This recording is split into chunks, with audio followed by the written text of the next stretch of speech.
గాలి బలంగా వీస్తున్న ఒక సాయంత్రం, ఒక నది ఒడ్డున జీవితం గురించి ఒక విచిత్రమైన వాదన మొదలైంది. ఒక ఎలుక, ఒక పిచ్చుక, ఒక చేప తమ తమ జీవితాలపై అసంతృప్తితో మాట్లాడుకుంటున్నాయి. అప్పుడు ఎలుక ఈ విధంగా అంది: నేను ఎప్పుడూ భయంతోనే బ్రతుకుతుంటాను.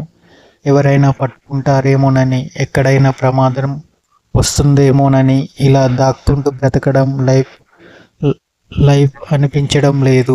పిచ్చుకలా ఆకాశంలో ఎగరగలిగితే బాగుండేది అని పిచ్చుక అంటుంది లోపల బాధతో.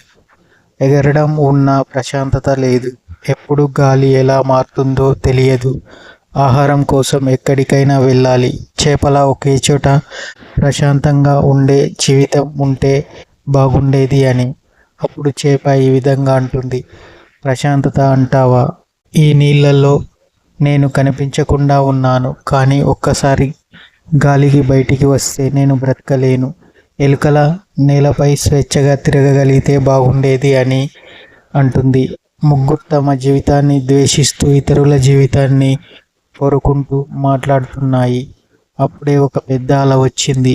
ఆ అలలో చిక్కుకున్న పిచ్చుక నీళ్ళలో పడిపోయింది. ఎగరడానికి రెక్కలు ఉన్నా నీటిలో అవి పనికిరావు. చేప భయంతో పైకి ఎగిరింది, కానీ గాలి తగిలిన వెంటనే శ్వాస ఆగిపోవడం మొదలైంది. ఎలుక పరిగెత్తింది, కానీ నీళ్లు పెరగడంతో దాని బిలం మూసుకుపోయింది. ఈ క్షణం ముగ్గురికి ఒకే నిజం అర్థమైంది: మనకు అనిపించిన మరో జీవితం మనకు సరిపోదు.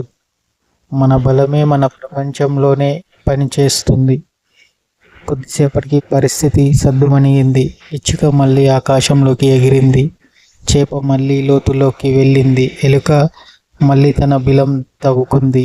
కానీ ఈసారి వాళ్ళ కళ్ళలో అసంతృప్తి లేదు, ఒక స్పష్టత ఉంది.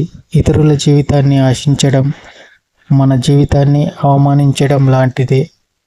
ప్రపంచం నీకు ఇచ్చింది యాదృచ్ఛికం కాదు, అది నీకోసమే రూపొందించిన వేదిక. కాబట్టి ఎక్కడ ఉన్నావో అక్కడే ఎదుగు, ఎందుకంటే నీ జీవితం నీకోసమే పర్ఫెక్ట్.